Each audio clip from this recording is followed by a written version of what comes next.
Motivation. Have you ever been driven to complete something or achieve something? Have you ever fallen short of a goal? Have you ever lost your drive to achieve, to get to the goal? Have you ever been compelled to finish something? If so, you've tapped in or out of your motivation.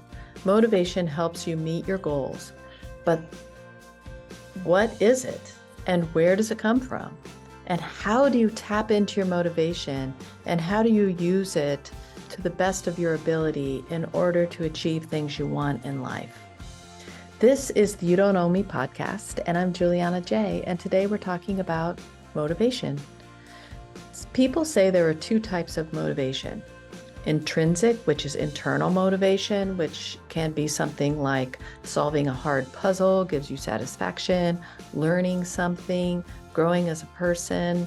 These are all internal, intrinsic motivators. They make you feel good about yourself on the inside. There's also extrinsic or external motivators, and those can be things like money, prizes, bonuses, dates, social recognition, praise, all things that kind of come outside of you that you're searching for or wanting, or it becomes a motivator for you to achieve or do something. Some people say there is a third motivator, and I tend to agree. This is called family motivation.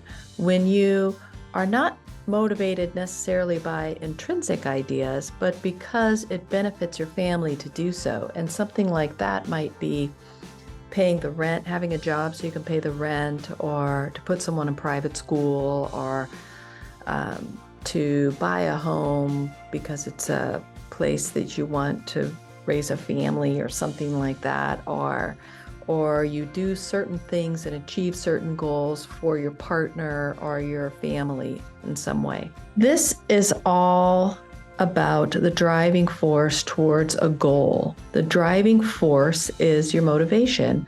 Motivation helps you stay on track. It helps you achieve. It aids to your self-esteem by achieving goals and helping you to feel more in your own power. Motivation makes you feel more in control. When you're motivated towards a goal, you feel a little bit more like you know where to go and what to do versus not being motivated for anything. It's challenging to do your daily life sometimes if you're feeling like you have no motivation at all. Motivation can make you feel happier and can help you view life as being more fulfilling. If you are motivated to go out and do things, you become happier. If you have intrinsic motivation that allows you to grow as a human being, you tend to be more happier in life because you're moving forward and working on yourself. Neither intrinsic or extrinsic motivators are bad. They're just factors that help you move forward. So neither is better than the other. They're just factors that you're using to achieve a goal. A lot of people tend to think extrinsic motivators like money or bonuses or things like that are bad. And that's not necessarily true. We'll talk a little later in this podcast about how sometimes motivators, extrinsic motivators, can become stressors. And I suppose intrinsic ones as well. We'll talk about that a little later. But for now, how do you keep up your motivation? It has happened to all of us. We get motivated, we start working on something, and then we stop, or we feel motivated, but we never start. Oftentimes, the lack of starting a goal has to do with a deep set fear. Like, if I start this goal, people will laugh at me, or I'll fail, or it won't work out, or I won't achieve what I want. And so you let that fear stop you from even starting. Fear of failure, fear of what others think of you, the fear of not winning, fear of falling short, the fear of being made fun of. All those fears can play a role into not starting towards a goal, even if you are motivated. Starting and stopping can be caused by many things, but often it's that the results we want don't come fast enough, or it is because the goal is too big to achieve easily and quickly, and so we get frustrated that it's taking so long or are not getting as far along as we want. In this case, it's better to break your goal down into smaller mini goals. And I did an episode 2 podcasts ago on goal setting and creating mini goals. And I will link that in the description and at the end of this podcast. So you can refer to it if you want. In order to engage your motivation towards an outcome you want, I advise that you do a few things, or at least think about using some of these strategies. Be intentional about your goal setting. Be specific and come up with ways you can measure your goals' progress. What will tell you that you are making progress or that you have achieved your goal? Note what that will be so that when you achieve it, you can actually recognize that. Some people will just keep making the bar higher and higher and higher, so they'll never recognize the goal when they get to it. And I'm going to talk more about that in future podcasts, but sometimes that can be really hard then to feel good about your progress because you aren't allowing yourself to acknowledge when you've achieved a goal. Be intentional about your goal setting, what they are, if you have to have mini goals, and also how will you know when you've achieved the goal. Put some thought into it. Initiate the first step. So the first step is to start. You have to start, even if you don't have it all together and you're not completely, solidly sure, just start. You can revise as you go. Goal setting is not the set in stone, rigid thing. It's something you'll revise in order to stay motivated to keep making steps towards your goal. So work on it and revise it because things will change, especially if it's a long-term goal. A lot can happen in 4 years when you're trying to achieve a goal, or 5 years. And so it's good to be fluid with your goal setting and to shift things when necessary. You revise it as you go. Persist when it gets tough or boring. Don't stop. Take that moment to recognize that it's getting boring or tough and revise the goals when roadblocks happen. For example, like if your goal is to get a promotion at work, and you're really striving to do that, and you're hitting all the benchmarks and all these mini goals, but then you get passed over for the promotion. Recognize that as a roadblock and then adjust. What can I do about this roadblock? Why did this roadblock happen? How can it not happen again? Do I need to talk to somebody? Do I need to figure out something? Was I thinking differently about this goal? Do I even care about this goal anymore? You know, all those things. Kind of when a roadblock happens, revise, give it some thought. Be strategic about revising your goals. I hit a roadblock now. What do I do to get back on track and to get around the roadblock? Even when it's hard to keep going, just keep going. Don't let a plateau stop you. Keep up your energy. If you are losing the desire for the outcome you want, consider reevaluating your goal. Sometimes the journey to reaching a goal, we find out it wasn't what we wanted after all, or we find that in the pursuit of one goal, we actually discovered another more desirable goal. That happens a lot. So you have to be fluid enough to adjust when you need to. Be balanced in your pursuit. Do enough to move forward, but don't be obsessed. Find balance. If your goal becomes so consuming and you start missing out on fun things or life or sleep or good health, then you'll burn yourself out and you'll blame the goal on your problems rather than seeing it as a balance issue, which is more likely the case. Just try to be balanced with it. Confidence is really important in goal setting. Research suggests that the more self-confident you have, the easier it is to get motivated towards a goal. Realize that achieving a goal can also give you more self-confidence. So if you're struggling with self-confidence, make smaller goals for yourself that you can achieve on your way to a bigger goal, and that will give you more and more self-confidence as you start climbing that ladder towards the goal that you're looking to achieve. Recognize a limiting belief when it presents itself. If you're trying to finish something, but you have a limiting belief that you'll never finish what you start, then you are allowing your limiting belief on the I never finish anything to actually limit your success, thus the term limiting belief. So say to yourself when these limiting beliefs come up, oh, this is my limiting belief. It's not a truth. It's just a thought I used to believe, but now I'm learning to believe that I'm capable.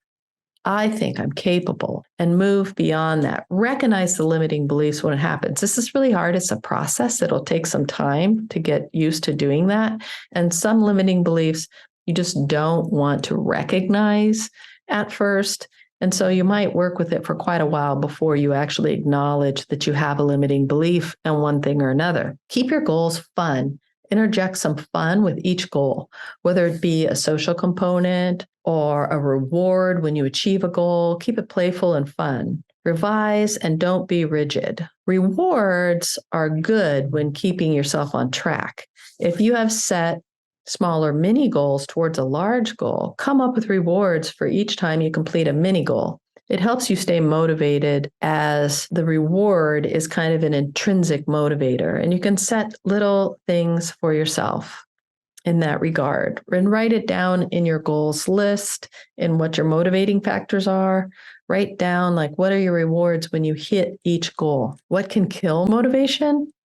All or nothing beliefs, rigidity when you're setting goals, quick fix mentality that's going to happen quickly. And if it doesn't, and you have to work at a goal, you feel like, it's not worth it. And being all or nothing, because there's many different degrees of success within each goal. Not being specific enough with your goal is also another thing that can sort of hinder your motivation. Not tailoring a goal execution to your ideas, but using a model of someone else can also be a problem. So if you have a goal and you're tailoring the execution of that goal based on how other people do it, but it's not, won't necessarily work for you, then you're tailoring a goal in a way that'll be challenging for you to find success. For example, some people feel the only way to graduate from college is to do it all at once in 4 years or less. But honestly, people graduate from college all the time using many different timelines and trajectories and ways of doing so. There's more than one way to achieve any goal, and you do not have to do what everyone else is doing if it isn't working for you. So when you're creating your goals, be very mindful about what works for you. What time do you have to put into this goal? What tools do you have to achieve the goal? What other things you might need to achieve the goal? Just be really specific with yourself and don't feel like you have to follow anybody else's roadmap. Use motivation to move forward. Really define the motivating factors and check in with them often. Change and revise the motivation factors and goals as needed. This can happen often. When people are trying to lose weight, for example, their motivation can be to lose a certain amount of weight. But over time, it may become to fit into these pair of pants or a shirt or something, or it may be to run a marathon, it may be able to walk 5 miles at one time, or something of that nature. When a motivation factor starts to get old, like I want to lose 10 pounds, create a new one. Where I once had a goal of running 2 miles, I now have a goal of hiking 5 miles or whatever. Exercise motivation needs to change in order to keep it fresh. Once running gets old, create a new goal for yourself with new motivation factors. If you want to be a lifelong active person, you need to kind of change that up as you go through your life, because it gets old or boring and there's so many ways out there to exercise that you can change it up when something gets stagnant or boring and you're finding that you're not motivated anymore to show up and do that. Chronic motivators like bonuses at work every year, over time, just because a nut becomes something else causing you stress because your relationship to that extrinsic motivator has now changed. Once that motivator was to work hard so you could get that bonus, but if it's the same motivator every year, over time, it starts to become less of a motivator and more of an expectation that's placed on you. And when it's no longer motivating you, it starts to just become a stressor. So be aware of that too. That's why changing up your motivation is helpful, especially even in something like that where the motivation used to be the bonus.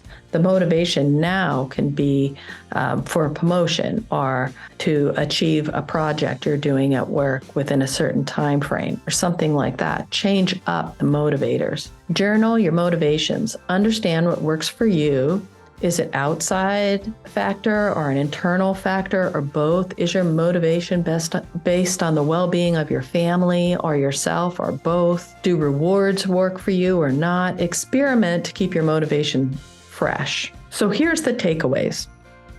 Understand your motivating factors. Break big goals into smaller mini goals. Just start. Don't let fear or limiting beliefs stop you. Be fluid and revise your goals as needed. Persist.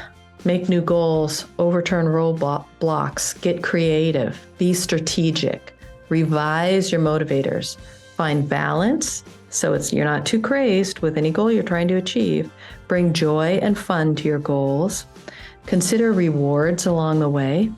Recognize when a limiting belief is holding you back and change the thought process. So you're not only recognizing the limiting belief, as I mentioned, but you're also changing how you think about that and what your relationship is to that. Don't be rigid. Get in the flow of the goal. Realize that it might take another path, but you'll still get there. Change your goal when needed. It's totally okay. Do it your way. There are many roads to the same outcome, and when you create a path to a goal that works for you, you're more likely to achieve it. It is never an all or nothing. It's always a balance. Don't let motivators become stagnant. The second the motivator becomes an expectation, it will lose its ability to inspire and it will become just another stressor. So there you have it. Take good care, my friends. Know that I love you and I support you, and I'll see you next time.